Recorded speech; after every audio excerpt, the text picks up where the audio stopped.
welcome to ABC online classes. Once again, I am Soma ma'am. पिछले class में हम लोग मॉर्फोलॉजी ऑफ फ्लावर पढ़ रहे थे, उसी को कंटिन्यू करते हुए आज का नेक्स्ट लेक्चर है आपका। मैंने आपको कहा था कि sexual reproduction in flowering plants पढ़ाने के पहले मॉर्फोलॉजी का कुछ सेगमेंट आपको जानना बहुत ज़रूरी है, क्योंकि इससे क्वेश्चन नीट में पूछे जाते हैं। और जब तक आप लोग फ्लावर के एक्सटर्नल मॉर्फोलॉजी को, एक्सटर्नल स्ट्रक्चर को, मॉर्फोलॉजी को नहीं समझेंगे, तब तक इसके रिप्रोडक्शन को समझ पाना मुश्किल होगा। तो नेक्स्ट प्रीवियस वीडियो लेक्चर में हम लोगों ने फ्लावर के बारे में जाना था कि फ्लावर के कौन कौन से मेन पार्ट्स होते हैं। फ्लावर के लॉन्गिट्यूडनल सेक्शन को हम लोगों ने देखा था। इसी को कंटिन्यू करते हुए हम लोग आज आगे बात करेंगे कि आगे कौन कौन से टर्म ऐसे हैं फ्लावर में जो यूज होंगे आपको आगे, और जिनसे कि आपको क्वेश्चन पूछे जाएंगे और जिनके बारे में आपको जानना ज़रूरी है। तो समय बर्बाद न करते हुए हम इस लेक्चर को आगे बढ़ाते हैं। तो नेक्स्ट आपका है sexual reproduction in flowering plants का नेक्स्ट लेक्चर, लेक्चर नंबर 2। इसमें नेक्स्ट आपका टर्म आता है एक्टिनोमॉर्फिक एंड जाइगोमॉर्फिक फ्लावर्स। ठीक है, what do you mean by actinomorphic and zygomorphic flower? तो इन द सिमेट्री, अगर फ्लावर को हम सिमेट्रिकली दो भाग में बांटे, अगर हम फ्लावर को दो भागों में बांटने की कोशिश करें एट द सर्टेन प्लेन, तो उसको हम कितने भागों में बांट सकते हैं उस पर डिपेंड करते हुए फ्लावर दो तरीके का होता है, actinomorphic flower and zygomorphic flower. तो what do you mean by actinomorphic flower? Actinomorphic flower का मतलब होता है रेडियल सिमेट्री। रेडियल सिमेट्री आप लोग पढ़ते आए हैं डाइवर्सिटी में कि क्या होता है रेडियल सिमेट्री। तो आप लोगों ने पढ़ा था डाइवर्सिटी में, अगर याद आ रहा होगा थोड़ा दिमाग पर प्रेशर डालिए, कि ऐसे ऑर्गेनिज्म हुआ करते थे जिनको हम किसी भी प्लेन से अगर काटे तो इक्वल दो हाफ में बढ़ जाते हैं। तो आप इमेजिन करिए कि ऐसा कैसा ऑर्गेनिज्म होगा, किस टाइप का वो, किस शेप का होगा, जब उसको हम किसी भी एंगल से, किसी भी प्लेन से काटे तो वो दो भाग में बटेगा। तो हमेशा स्फेरिकल, स्फेरिकल जैसे गेंद को आप किसी भी एंगल से, किसी भी पॉइंट से काटो तो बॉल जो होता है, गेंद जो होता है, वो टू इक्वल हाफ में बढ़ जाता है। ठीक उसी तरह ऐसे फ्लावर जिनको अगर हम किसी भी प्लेन से काटे तो वो दो इक्वल हाफ में अगर बढ़ जाए, तो ऐसे फ्लावर को हम लोग कहते हैं एक्टिनोमॉर्फिक फ्लावर और रेडियल सिमेट्री। ठीक है, तो रेडियल सिमेट्री का मतलब समझ गए। और ऐसे रेडियल सिमेट्री को जो फ्लावर शो करते हैं, ऐसे फ्लावर को हम लोग कहते हैं एक्टिनोमॉर्फिक फ्लावर। अब बाइलैटरल सिमेट्री के बारे में भी हम लोगों ने पढ़ा था कि खासकर सिलेंड्रिकल टाइप के जो स्ट्रक्चर होते हैं उनमें हम अगर किसी सर्टेन प्लेन से, खासकर लॉन्गिट्यूडनली, अगर हम उसको दो लॉन्गिट्यूडनली अगर उसको हम काटने की कोशिश करें तो वो दो इक्वल हाफ में बढ़ जाता है, जबकि अगर हम किसी दूसरे प्लेन से उसको काटने की कोशिश करेंगे तो दो इक्वल हाफ में नहीं बटेगा। तो that type of symmetry is known as bilateral symmetry, and the flower which show the bilateral symmetry is known as zygomorphic flower. तो एक्टिनोमॉर्फिक और जाइगोमॉर्फिक दोनों आप लोग अच्छे तरीके से समझ गए। एक्टिनोमॉर्फिक का मतलब होता है किसी भी प्लेन से वो दो इक्वल हाफ में डिवाइड होगा। जाइगोमॉर्फिक का मतलब किसी सर्टेन प्लेन से जब उसको हम काटेंगे तो दो इक्वल हाफ में डिवाइड होगा। ठीक है, अब सबसे इम्पोर्टेंट होता है किसी भी चीज़ का, फ्लावर को आप जब भी पढ़ोगे, प्लांट के बारे में जब भी पढ़ोगे, तो उसका स्पेशलिटी होता है एग्जाम्पल। एग्जाम्पल जो है वो ज़्यादा पूछे जाते हैं आपके एग्जाम में। तो एक्टिनोमॉर्फिक का एग्जाम्पल क्या हुआ? एक्टिनोमॉर्फिक फ्लावर किसमें देखने को मिलता है? तो मस्टर्ड में, धतूरा में, चीली में। ठीक है, मस्टर्ड में, धतूरा में और चीली में जो है देखने को मिलता है रेडियल सिमेट्रिक। सो इनके जो फ्लावर होते हैं वो कैसे होंगे? एक्टिनोमॉर्फिक होंगे। Very important for your NEET examination. ठीक है, फ्लोरल फार्मूला आपके 12th में नहीं पूछेगा, लेकिन फॉर नीट फ्लोरल फार्मूला पूछा जाता है कि हम लोग एक्टिनोमॉर्फिक फ्लावर को किस तरीके से डिनोट करते हैं। तो बहुत इंपॉर्टेंट आपके नीट एग्जाम के लिए याद रखेंगे कि एक्टिनोमॉर्फिक फ्लावर को हम लोग इस तरीके से डिनोट करते हैं। एक बार हम बड़े करके इसको बना दूँ। एक्टिनोमॉर्फिक फ्लावर को हम लोग इस तरीके से स्क्वायर करके इसको ऐसे काट देना है दो भाग में। ठीक है,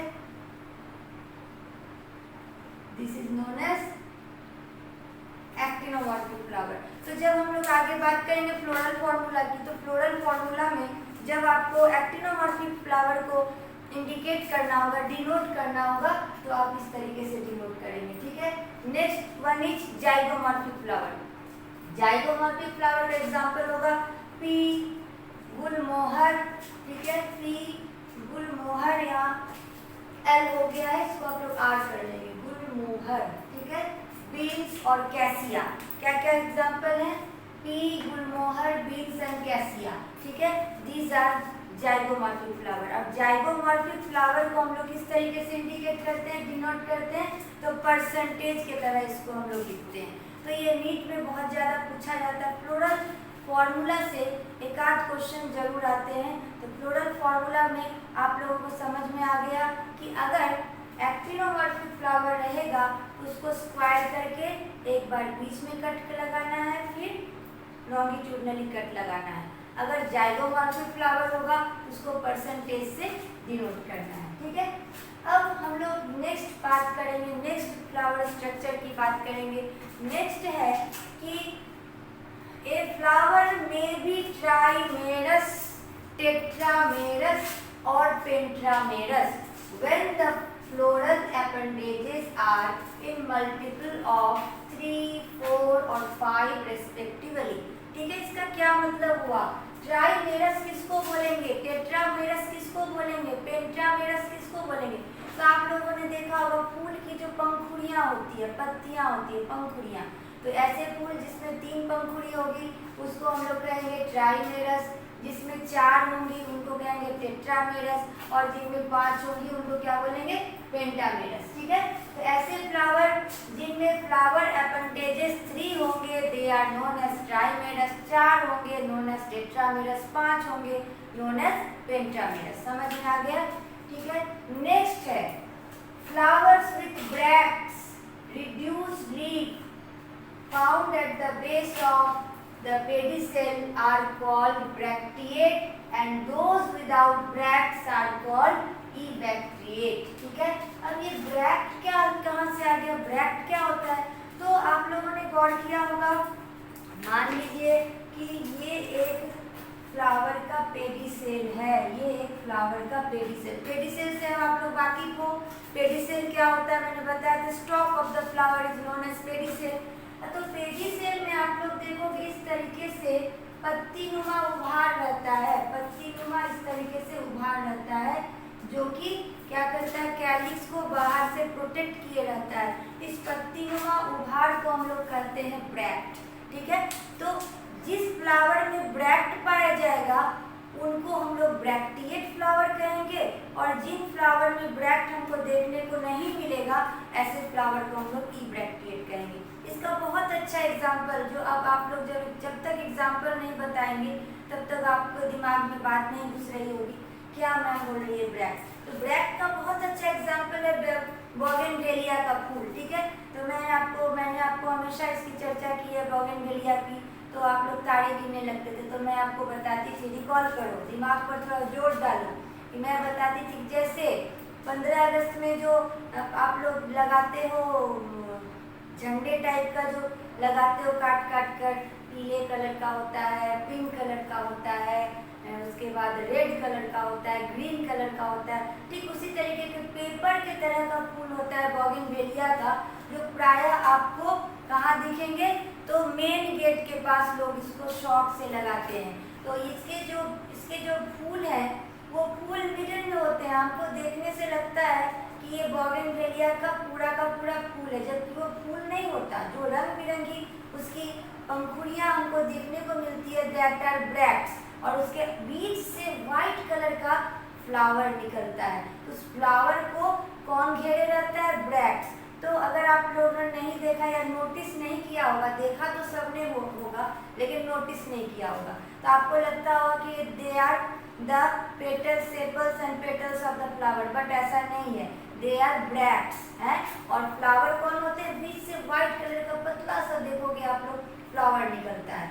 तो The bougainvillea is the very important and very unique example of ebracteate flower. ठीक है, तो bracteate flower. Bougainvillea is the very important and unique example of bracteate flower. तो ब्रैक्ट क्या हुआ? जो पेडिसेल से निकलता हुआ एक आउटग्रोथ होता है, ठीक है, उसको हम लोग कहते हैं ब्रैक्ट. तो जिन फ्लावर में हमें ब्रैक्ट देखने को मिलेगा दैट आर ब्रैक्टिएट, और जिनमें देखने को नहीं मिलेगा इब्रैक्टिएट. Very simple. अब ब्रैक्टिएट और इब्रैक्टिएट को हम लोग किस तरीके से फ्लोरल फॉर्मूला में इंडिकेट करेंगे? तो अगर ब्रैक्टिएट फ्लावर होगा उसको हम लोग स्मॉल br से क्या करेंगे? डिनोट करेंगे. अगर वो इब्रैक्टिएट होगा तो उसको हम लोग कैसे डिनोट करेंगे? Capital E small b small r. Clear? तो आप लोग समझ गए ब्रैक्टिएट क्या होता है, इब्रैक्टिएट क्या होता है, और इसको हम लोग डिनोट कैसे करेंगे. क्लियर? अब नेक्स्ट है इपिकैलिक्स क्या होता है. ठीक है, इपिकैलिक्स. इपिकैलिक्स के बारे में भी हम लोग अभी जानेंगे कि इपिकैलिक्स होता है scaly appendages present on the pedicel, bracteoles और bracteolated flower, ring whorl of bracteoles, that is known as epicalyx. ठीक है, अब ये इपिकैलिक्स क्या होता है? Just like bracteate. ठीक है, जिस तरीके से ब्रैक्टियोल के बारे में, ब्रैक्टिएट के बारे में बताया, ठीक उसी तरीके से इपिकैलिक्स भी क्या होता है? स्केली अपेंडेज, एक स्केली पार्ट होता है. कहाँ ये प्रेजेंट होता है? पेडिसेल में ही प्रेजेंट रहता है. ठीक है, और इसी को हम लोग क्या कह सकते हैं? ब्रैक्टियोल्स या ब्रैक्टियोलेटेड फ्लावर भी हम लोग कह सकते हैं, क्योंकि ये देखने में ब्रैक्ट के तरह ही ये होता है. और ये देखने में कहाँ मिलता है? किसमें ये देखने को मिलेगा? तो ऐसे फ्लावर जिनमें इपिकैलिक्स इपी का मतलब क्या होता है? नीचे. ठीक है, तो कैलिक्स के नीचे अगर एक्स्ट्रा उभार, एक्स्ट्रा कोई अपेंडेज हमको देखने को मिले तो ऐसे स्ट्रक्चर को इपिकैलिक्स कहेंगे. ठीक है, और इसका एग्जाम्पल क्या होगा? इसका एग्जाम्पल ही आपको याद रखना है. जितने भी मालवेसी फैमिली के फ्लावर होंगे सब में हमको इपिकैलिक्स देखने को मिलेगा. ठीक है, क्लियर? अब नेक्स्ट हम लोग जो सेगमेंट आता है, ये बहुत इंपॉर्टेंट सेगमेंट है, बहुत इंपॉर्टेंट पॉइंट्स है आपके फ्लावर के बेसिस में. वो है कि फ्लावर को हम लोगों ने पढ़ा है कि फ्लावर के फीमेल पार्ट को हम लोग गाइनोसियम कहते हैं, मेल पार्ट को हम लोग एंड्रोसियम कहते हैं. फ्लावर के 4 होल्स होते हैं, calyx, Corolla, gynoecium, androecium. Calyx, corolla, androecium, gynoecium, 4 holes होते हैं. हम लोगों ने ये पढ़ा है. देखो कभी कभी होता क्या है, सीक्वेंस भी आपको एग्जाम में पूछता है कि बाहर से अंदर की तरफ जो 4 इंपॉर्टेंट होल्स हैं फ्लावर को, उनको आप सीक्वेंशियली लिखिए. ठीक है, सीक्वेंस के अनुसार लिखिए. और कभी कभी देता है इंटरनल टू एक्सटर्नल, आप सीक्वेंस के साथ लिखिए. तो अगर आपको एक्सटर्नल टू इंटरनल सीक्वेंस पूछेगा तो आप लोग क्या लिखोगे? Calyx, corolla, androecium and gynoecium. क्योंकि गाइनोसियम जो है सबसे इनर पार्ट है, सबसे अंदर रहता है. तो अगर एक्सटर्नल टू इंटरनल पूछेगा तो क्या लिखेंगे? सबसे बाहर क्या होता है? कैलिक्स. कैलिक्स के बाद कोरोला, कोरोला के बाद एंड्रोसियम एंड एंड्रोसियम के बाद गाइनोसियम. ठीक, इसके अपोजिट अगर पूछेगा इंटरनल टू एक्सटर्नल तो आप क्या लिखोगे? Gynoecium, androecium, Corolla and calyx. ठीक है, तो अब ये गाइनोसियम जो होता है वो फूल का इनरमोस्ट पार्ट होता है जिसमें ओवरी पाई जाती है. ठीक है, तो गाइनोसियम के अंदर ओवरी पाई जाती है. तो ओवरी के पोजीशन के अनुसार फ्लावर कितने टाइप का होता है, ओवरी के पोजीशन को देखते हुए फ्लावर कितने टाइप का होता है, ये हम लोगों को अब जानना है. ठीक है, तो based on the position of calyx, corolla, androecium in respect of the ovary on thalamus, flowers are described as. कौन कौन से होते हैं? तो 3 तरह के फ्लावर्स होते हैं on the basis of position of ovary. ठीक है, वो कौन कौन से होते हैं? Hypogynous, perigynous and epigynous. Gyny का मतलब होता है फीमेल पार्ट. ठीक है, गाइनस का मतलब होता है related to the female part, related to the gynoecium. Okay, तो जहाँ हाइपो का मतलब क्या होता है? नीचे. ठीक है, यहाँ पर टर्म आया हाइपोगाइनस, ठीक है, मतलब ऐसा अरेंजमेंट फ्लावर का जिसमें ओवरी सबसे ऊपर रहेगी। कंफ्यूज नहीं करना है कि हाइपोगाइनस है तो ओवरी नीचे होगी, नहीं, कंफ्यूजन नहीं होना चाहिए इसमें। हाइपोगाइनस का मतलब ओवरी आपकी सबसे ऊपर रहेगी और तीन जो रेस्ट जो फ्लावर पार्ट्स होते हैं वो ओवरी के नीचे रहेंगे। That condition is known as hypogynous, ठीक है। क्योंकि यहाँ पर हमने लिखा है कि based on the position of calyx, corolla and androecium in respect to the ovary, ठीक है। तो ओवरी के रिस्पेक्ट में कैलिक्स, कोरोला और एंड्रोसियम हाइपोगाइनस कंडीशन में ओवरी के नीचे रहेंगे और ओवरी सबसे ऊपर रहेगी। That condition is known as hypogynous, okay.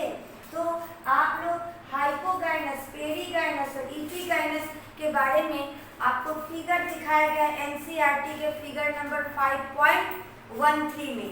आप लोग सब एनसीईआरटी का figure number 5 page number 5.13 figure number 5.13 को निकालोगे तो हाइपोगाइनस, पेरीगाइनस और इपीगाइनस तीनों का फिगर अलग अलग दिया हुआ है। तो उसमें आपको दिखाई देगा कि हाइपोगाइनस में ओवरी को बिल्कुल ऊपर रखा गया है और बाकी के फ्लोरल पार्ट, जैसे मान लो कि ये ओवरी है, ठीक है, ये ओवरी है और बाकी के फ्लोरल पार्ट्स इसके नीचे, मान लीजिए एंड्रोसियम है, ये पेटल्स है और ये सेपल्स है।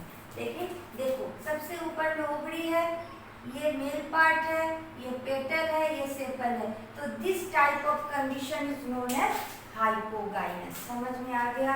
तो हाइपोगाइनस में क्या होगा, ये जितना भी है हाइपो, पेरी और इपी, सबसे नीट में क्वेश्चन पूछा जाता है कि हाइपो में क्या कंडीशन होते हैं, पेरी में क्या कंडीशन होते हैं, इपी में क्या कंडीशन होते हैं। तो आपको दिमाग में हाइपोगाइनस से ये कंफ्यूजन नहीं होना चाहिए कि हाइपोगाइनस है, दैट मीन्स हाइपोगाइनी जो है, गाइनस जो है, गाइनोशियम जो है वो नीचे होगा, ये कंफ्यूजन नहीं होना है।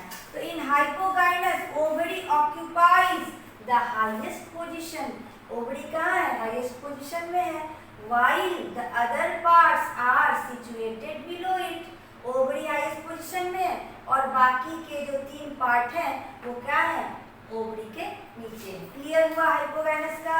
अब इसका एग्जांपल भी बहुत इंपॉर्टेंट है। क्या क्या होंगे इसके एग्जांपल? तो हाइपोगाइनस ओवरी का एग्जांपल होगा mustard, China rose and brinjal. Mustard, China rose and brinjal, okay. और इस फिगर को मैं बार बार बोल रही हूँ, एनसीईआरटी का फिगर नंबर 5.13 आप लोग देख लेंगे तो तीनों का डिस्टिंग्विश किया हुआ फिगर दिया हुआ है, आपको क्लियर हो जाएगा।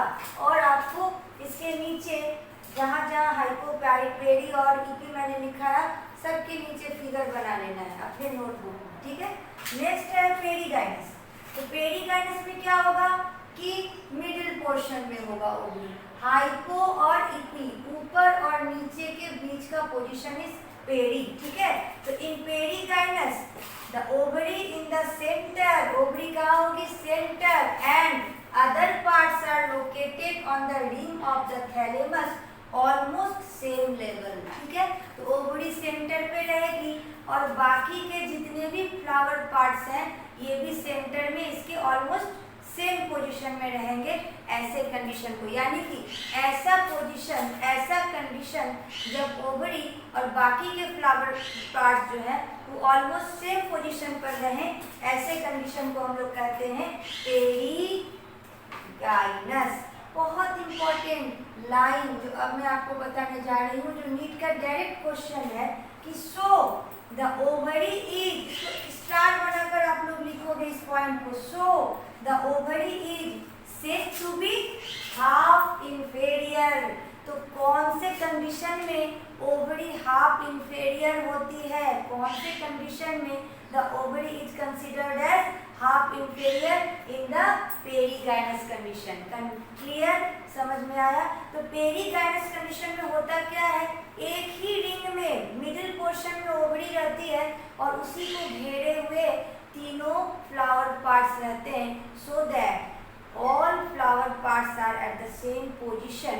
सो this type of situation is known as perigynous condition, okay, and this ovary is known as half inferior, ना तो ये नीचे है ना तो ऊपर है, ये मिडिल में है, इसीलिए इसको हाफ इंफेरियर या हाफ सुपेरियर भी कह सकते हैं। तो अगर आपको क्वेश्चन पूछेगा कि in which condition the ovary is half inferior और half superior, the answer is perigynous condition. Okay, so the example of perigynous is plum, rose and peach.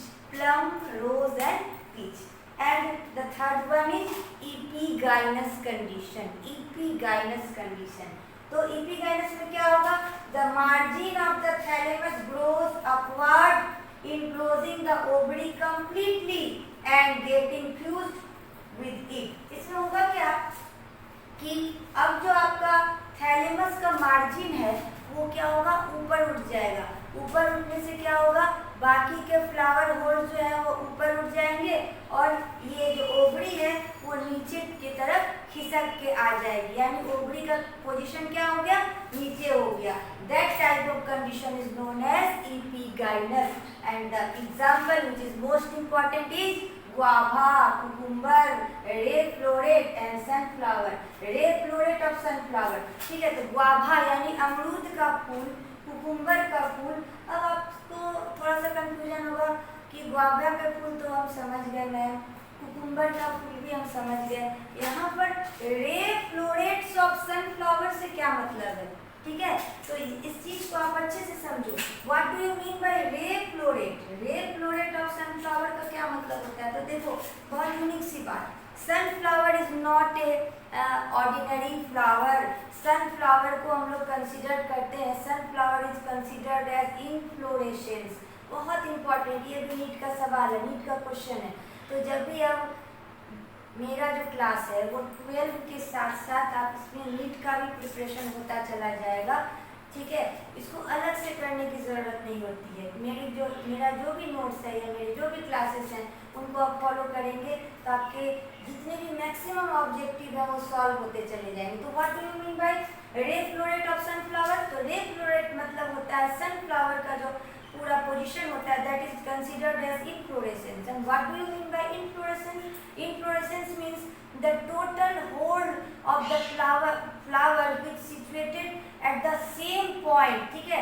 ऐसा कंडीशन, ऐसा फूल जिसमें सभी के सभी होल एक पॉइंट में आकर फ्यूज कर जाए, एक ही जगह पाए जाए, that condition is known as inflorescence. तो सनफ्लावर में सभी के सभी होल फ्यूज रहते हैं, तो सनफ्लावर को हम लोग सिर्फ फ्लावर नहीं मानते, सनफ्लावर को हम लोग इनफ्लोरेसेंस मानते हैं। तो सनफ्लावर के जो बीज का पोजीशन होता है जो कि डार्क ब्राउन कलर का होता है, that is considered as thalamus, whereas उनकी जो पेटल्स हैं, उनकी जो पंखुड़ियाँ होती हैं, that are known as ray floret, ठीक है। अब एक क्वेश्चन और पूछता है कि किस टाइप का इन्फ्लोरेसेंस सनफ्लावर में देखने को मिलता है। तो जब हम लोग मॉर्फोलॉजी आगे पढ़ेंगे तो इन्फ्लोरेसेंस के बारे में भी हम लोग पढ़ेंगे, कितने तरह के इन्फ्लोरेसेंस होते हैं। तो अभी चूँकि सनफ्लावर की बात आई तो मैं बताते चलूँ कि सनफ्लावर में हेड या कैपिचुलम टाइप ऑफ इन्फ्लोरेसेंस पाया जाता है, ठीक है। तो रे फ्लोरेट का मतलब आप समझ गए, सनफ्लावर की जो पंखुड़ियाँ होती हैं उनको रे फ्लोरेट कहा जाता है, और वो भी किसको शो करती है, एपिगाइनस इन्फ्लोरेसेंस को शो करती है। Epigynous inflorescence is shown by the रे फ्लोरेट ऑफ सनफ्लावर, ठीक है। तो this is all about the morphology of flower. इसके बाद कुछ और बातें हम लोग करेंगे कि और कुछ मॉर्फोलॉजी जो अब बच गया आपका, दैट आर, तो मैं इसे बता दूँ, ठीक है। एक बार आप वीडियो को पॉज करके, मैं साइड हट गई हूँ, पूरा का पूरा नोट्स आप कवर कर लेंगे, क्योंकि मुझे थोड़ा सा मिटाना ज़रूरी है, क्योंकि कुछ और टर्म है जो क्लियर करना आपको ज़रूरी है, ठीक है। तो इस टाइप से मैं यहाँ से मिटाते चलूँ।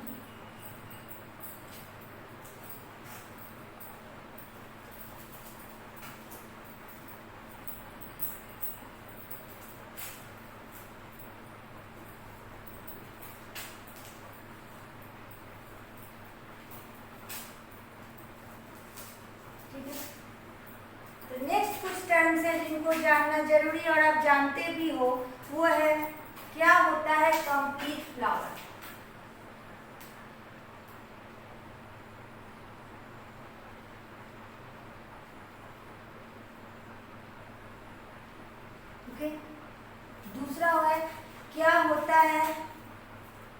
Complete flower.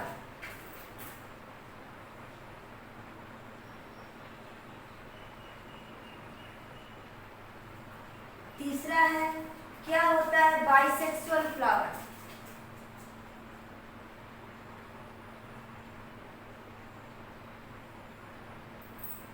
चौथा है क्या होता है unisexual flower.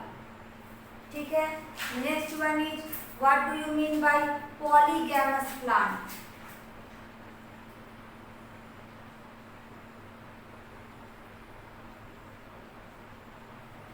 And last one is what do you mean by cauliflory. ठीक है, कॉलीफ्लोरी। इन सभी फॉर्म्स के बारे में आपको जानना है मॉर्फोलॉजी। पहला है कंप्लीट फ्लावर। कंप्लीट फ्लावर क्या होता है? कंप्लीट फ्लावर का मतलब ऐसा फ्लावर जिनमें ये चार जो एसेंशियल होल्स हैं वो चारों पाए जाएंगे, यानी कैलिक्स, कोरोला, एंडोसियम, गाइनोसियम चारों देखने को मिलेंगे। ऐसे फ्लावर को हम लोग कंप्लीट फ्लावर कहेंगे। ऐसा फ्लावर जिनमें इन चारों में से कोई एक होल्ड एब्सेंट होगा that is known as incomplete flower. Bisexual flower का मतलब होगा जिसमें दोनों सेक्सेस प्रेजेंट होंगे, that is the androecium and gynoecium, both the whorls, both the essential whorls, both the reproductive part, male and female part is present in the flower is known as bisexual flower, whereas the male or female part is present in which flower is known as unisexual. Either male or female part is present in that type of flower is known as unisexual flower. And polygamous plant, the plant in which all the essential holes are present, that is the plant contain unisexual flower and bisexual flower both, is known as polygamous plant. And the example is Mangifera indica, that is mango. Example is mango, scientific name Mangifera indica. ठीक है, and last one is polyflory. What do you mean by polyflory? पॉलीफ्लोरी क्या होता है? पॉलीफ्लोरी को अच्छे से समझिए। पॉलीफ्लोरी का मतलब होता है ऐसा अरेंजमेंट या ऐसा फेनोमेनन जब फ्रूट जो है वो इनिशियल शूट से ना होकर, जो शूट अभी बढ़ रहा है, जो शूट अभी निकला हुआ है, मैंने नए शूट से ना निकलते हुए वो पुराने plant trunk of the plant से फ्रूट अगर निकल आए, दैट मीन्स पॉलीफ्लोरी। जैसे कटहल, जैसे पपीता। कटहल या पपीता में आप लोग देखे होंगे जो शाखाएं, ब्रांचेस ऊपर से निकलती चली जाती है, लेकिन कटहल क्या होता है, मेन जो कटहल का ट्रंक है, मेन जो कटहल का ब्रांच है, उससे भी कटहल जो है, उसमें भी कटहल जो है निकल आता है। गुआवा में भी सेम कंडीशन होता है कि पतली पतली जो शाखाएं हैं, ब्रांचेस हैं, वो निकले रहते हैं, लेकिन पपीता कहाँ होता है, मेन ब्रांचेस, मेन ट्रंक में पपीता जो है वो उग आता है। तो that condition is known as polyflory. तो this is all about your morphology of flower. Morphology of flower में जितनी एसेंशियल टर्म्स थे, जितनी एसेंशियल बातें थी जो आपको जाननी जरूरी थी, वो मैंने आपके इस लेक्चर में कंप्लीट कर दिया। तो 2 लेक्चर्स हमने लिए सिर्फ मॉर्फोलॉजी ऑफ फ्लावर पर। अब नेक्स्ट लेक्चर में हम लोग मेल और फीमेल पार्ट के बारे में अच्छे से पढ़ेंगे। तो आपका sexual reproduction in flowering plant जो है अगले जो आप मेरा वीडियो लेक्चर होगा उससे स्टार्ट हो जाएगा। ठीक है, तो मैं समझती हूँ कि अब जो भी एनसीईआरटी में मैंने आपको बताया, ये टोटल ये जो फ्लावरिंग पार्ट का जो लेक्चर है या चैप्टर है sexual reproduction in flowering plant, इसको टोटली हमें एनसीईआरटी को ही फॉलो करना है, उसको ही एक एक लाइन को पढ़ना है। तो अभी जहाँ तक आप लोगों ने पढ़ा, इसको आप लाइन बाय लाइन एनसीईआरटी में पढ़ेंगे। और इस फिगर के बारे में मैंने आपको पढ़ने के लिए कहा, वो फिगर यानी हाइपो, पेरी और एपिगाइनस के फिगर को भी आपको अच्छे से ड्रॉ कर लेना है। ठीक है, तो तब तक के लिए thank you and good bye.